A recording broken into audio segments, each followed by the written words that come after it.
Hello guys हमारी आज की मूवी है डॉग टूथ जो कि साल 2009 में रिलीज हुई थी। गाइस इस फिल्म ने अपने पीछे अवार्ड्स की लाइन ही लगा दी थी। यहाँ तक कि इस फिल्म को ऑस्कर अवार्ड के लिए भी नॉमिनेट किया गया। तो सोचिए ये मूवी कैसी होगी। बट गाइस मैं पर्सनली तौर पे बताऊं तो मैंने आज तक इतनी वियर्ड और डिस्टर्बिंग मूवी नहीं देखी। तो गाइस चलते हैं, बिना टाइम वेस्ट किए सीधा मूवी स्टार्ट करते हैं। मूवी के स्टार्टिंग में हम दो बहनों और एक भाई को देखते हैं जो कि टेप रिकॉर्डर से सुन के पढ़ाई कर रहे थे। गाइस मूवी में किसी को भी नाम नहीं दिया गया सिवाय एक लड़की को। और मूवी का सीन कुछ इस प्रकार से है। इनकी फैमिली आबादी से काफी दूर रहती है। फैमिली में मॉम, डैड और 3 बच्चे हैं। इनके घर के चारों तरफ ऊंची ऊंची दीवारें हैं। इन बच्चों के मॉम डैड ने कुछ रूल्स बना रखे हैं जो कि हमारे पेरेंट्स के रूल से काफी अलग हैं। जैसे इनके पेरेंट्स अपने बच्चों को घर के बाहर नहीं जाने देते, बच्चों को खुद ही पढ़ाते हैं। और इनके पेरेंट्स ने अपने बच्चों को बता रखा है कि धरती का सबसे खतरनाक जीव कैट है। इनके पेरेंट्स ने अपने बच्चों के माइंड में सब गलत बातें फीड कर रखी है और इनके बच्चों को भी ऐसे बिहेव करते दिखाया गया है फिल्म में जैसे वो कितने छोटे हैं। इनके पेरेंट्स ने अपने बच्चों को रिश्तों के बारे में भी कुछ नहीं बताया कि बहन, भाई, माँ क्या होती है। कहने का मतलब माँ बाप ने अपने बच्चों के माइंड पे पूरी तरीके से अपना कब्जा कर रखा है, इसलिए इन बच्चों का दिमाग बिल्कुल भी विकसित नहीं हुआ। अब मूवी में हम देखते हैं कि बच्चे टेप रिकॉर्डर से रिकॉर्ड की हुई अपनी मॉम के लेसन को सुन रहे हैं। तभी नेक्स्ट सीन में हम इनके डैड को देखते हैं जो कि एक फैक्ट्री के ऑनर है। वो अपनी ही फैक्ट्री की सिक्योरिटी गार्ड को अपने घर लेके आ रहे हैं, पर आंखें बंद करवाकर, ताकि वो ये ना देख सके कि इनका घर है कहाँ। वो उस लड़की को अपने घर के अंदर लाके अपने बेटे के रूम में भेज देते हैं। वो अपने बेटे के सेक्सुअल डिजायर्स को पूरा करने के लिए अक्सर उस लड़की को घर लाते हैं और इन सब के लिए वो उस लड़की को पैसे भी देते हैं।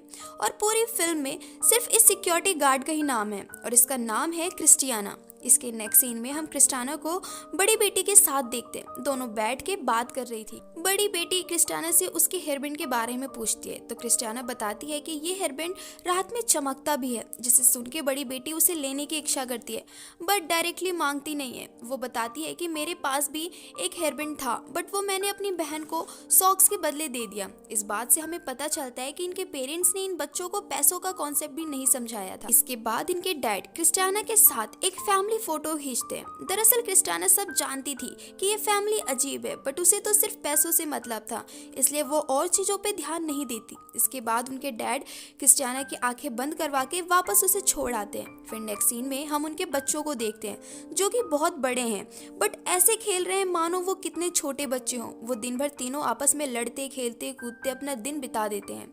फिर हम इस पूरी फैमिली को डिनर टेबल पे देखते हैं और इसी टाइम हमें पता चलता है कि इन तीनों बच्चों में से जो सबसे अच्छा बिहेवियर करता है उसे उतने ज्यादा स्टिकर्स मिलते हैं और इसी कारण सबसे ज्यादा स्टिकर्स भाई के पास है, फिर उसकी बहन और फिर सबसे छोटी बहन के पास। और इसी से तय होता है कि रात को किसकी मर्जी चलेगी। ज्यादा स्टिकर्स भाई के पास थे, इसलिए वो कहता है कि हम टीवी देखेंगे। तो वो तीनों भाई बहन बैठ के टीवी देख रहे होते हैं बट टीवी में वो सिर्फ अपने घर के रिकॉर्ड की हुई वीडियोस देखते हैं क्योंकि उनके पेरेंट्स ने उन्हें ऐसा कुछ भी बता नहीं रखा कि बाहर भी लोग होते हैं और भी बहुत सी खूबसूरत चीजें इस दुनिया में मौजूद है। इसी कारण उनके टीवी में उनके डैड ने सिर्फ उन्हें अपनी फैमिली वीडियोस चलाना ही सिखा रखा है। इनके घर में फोन है बट वो सिर्फ उनके पेरेंट्स यूज करते हैं, बच्चों से उसे छुपा के रखा हुआ है। इसके अगली सुबह हम इनके बड़े बेटे को देखते हैं जो कि अपने डैड की कार वॉश कर रहा था, पर इसके बाद वो झाड़ियों से बात कर रहा था और पत्थर फेंक रहा था। वो ऐसा इसलिए कर रहा था क्योंकि इनके पेरेंट्स ने अपने बच्चों को ये बता रखा था कि तुम्हारा एक और भाई था बट वो एक दिन घर से बाहर निकल गया और अब वो बड़ी मुसीबत में है और हम भी उसे अब बचा नहीं सकते। ये पेरेंट्स इसलिए अपने बच्चों को ऐसी झूठी बातें बताते हैं ताकि वो बच्चे कभी भी घर से बाहर कदम ना रखें। और बच्चे अपने माँ बाप की इन बातों को सच भी मानते थे, इसलिए वो कभी भी बाहर जाने से डरते थे।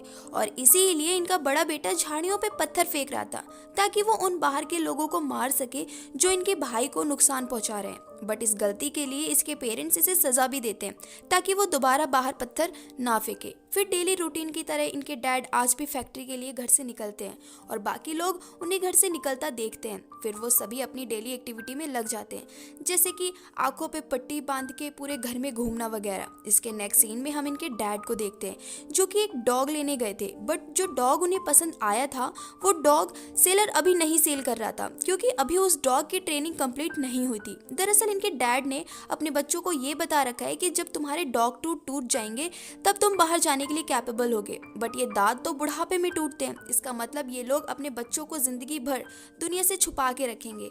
इसके नेक्स्ट सीन में क्रिस्टियाना को देखते हैं जो कि आज फिर से इनके घर आई है, बट ये भी थोड़ी अजीब है। क्रिस्टियाना इनके बड़े बेटे से इंटीमेट होने के बाद हमेशा की तरह इनकी बड़ी बेटी के पास जाती है और पूछती है कि क्या तुम्हें ये हेयरबैंड चाहिए। तो बड़ी बेटी तुरंत हाँ कहती है, बट क्रिस्टियाना उससे कहती है कि अगर वो उसके प्राइवेट पार्ट को लिक करेगी तभी वो उसे ये हेयरबैंड देगी। अब उसकी बड़ी बहन को ऐसा कुछ नहीं पता था कि ये गलत है या सही, इसलिए वो ऐसा करती भी है।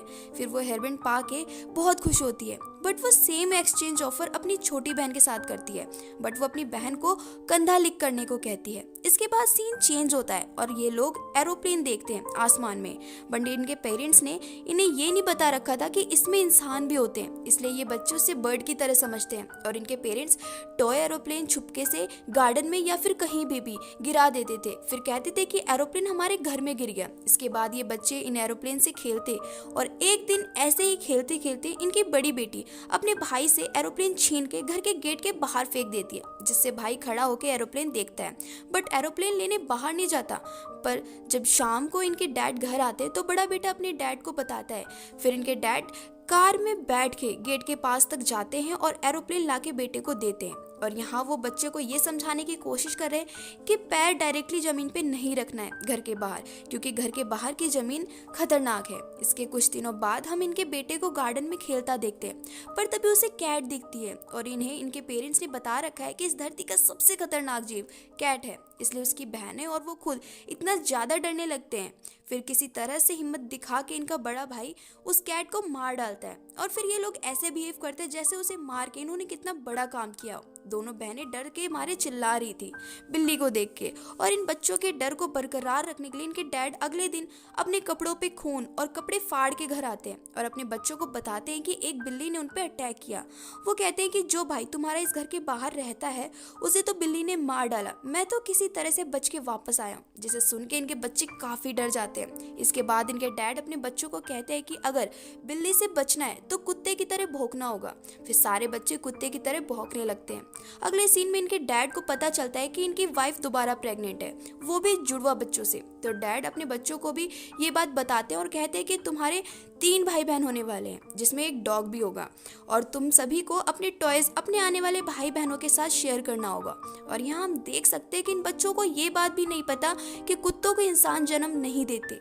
इसी तरह कई छोटी छोटी घटनाओं को हम देखते हैं जो कि इनके पेरेंट्स अपने बच्चों के साथ बिल्कुल गलत करते हैं, जैसे वो खुद ही पूल में फिश डाल देते हैं और बच्चों को लगता है कि फिश ऐसे ही आती है, बाहर कोई समुद्र नहीं होता, ये तो ऐसे ही घर में अपने आप आ जाती है। इनके डैड घर में जो भी खाने पीने के सामान भी लाते थे उन सभी पे लगे स्टिकर्स, नेम्स, एड्रेस पहले ही हटा देते थे ताकि बच्चे किसी भी तरह से बाहर की दुनिया से कांटेक्ट ना बना सके। इसके बाद एक दिन फिर क्रिस्टियाना घर आती है और वो इनके बेटे से इंटीमेट होने के बाद बड़ी बेटी के पास जाती है और दोबारा लिक करने को कहती है, बट इस बार बड़ी बेटी मना कर देती है। पर फिर वो लिक करने को राजी हो जाती है, बट वो इस बार उससे लिक करने के बदले कुछ सीडीज मांगती है, तो क्रिस्टियाना उसे दे देती है। इसके बाद जब रात में सब सो रहे थे तब इनकी बड़ी बेटी वो सीडी टीवी में लगा के देख रही थी और ये पहली बार था कि उसने अपनी लाइफ में अपने घर के अलावा कुछ और देखा। अब उसे अपने पेरेंट्स की बताई बातों के अलावा कुछ और भी नई बातें पता थी, इसलिए जब वो अपने भाई बहनों से बात कर रही थी कि कैट सबसे खतरनाक जानवर नहीं बल्कि शार्क सबसे खतरनाक जानवर होती है, उस दौरान ये बात उसके डैड समझ जाते हैं कि उसने बाहर दुनिया की कुछ चीज देखी है और इसी कारण वो उससे पूछते भी हैं। वो उन्हें सब सच सच बता देती है सीडी के बारे में। फिर उसके डैड उसे भी मारते हैं और फैक्ट्री जाके क्रिस्टियाना को भी मारते हैं और दोबारा आने से भी घर पे मना कर देते हैं। इसके बाद अब जबकि क्रिस्टियाना घर नहीं आएगी तब कोई तो चाहिए इनके बेटे के लिए और वो बाहर से ऐसे किसी को भी नहीं ला सकते, इसलिए वो अपने बेटे को अपनी दोनों बहनों में से किसी एक को चुनने को कहते हैं, जो कि बिल्कुल गलत है।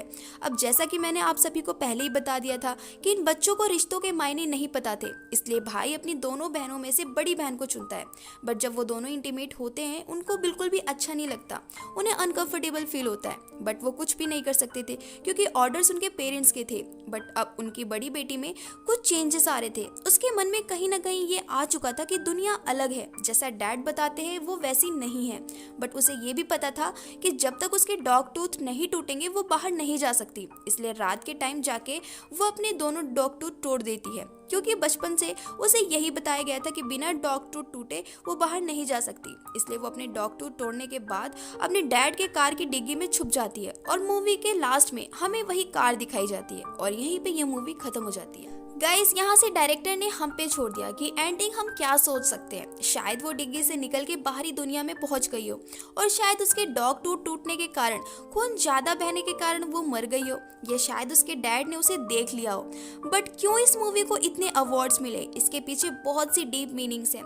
मेरे हिसाब से मूवी में डायरेक्टर हमें ये दिखाना चाह रहा है कि हमारे पहले टीचर हमारे मॉम डैड होते हैं और वो हमें जैसी परवरिश देते हैं, जो हमें सिखाते हैं, हम वैसे ही बनते जाते हैं। वैसे सबके अपने नज़रिए होते हैं। आपके नज़रिए के हिसाब से डायरेक्टर क्या बताने की कोशिश कर रहा है वो हमें कमेंट सेक्शन में ज़रूर बताइएगा। और अगर आप हमारे चैनल पे नए हैं तो चैनल को सब्सक्राइब करना बिल्कुल ना भूलना। Thank you and bye bye.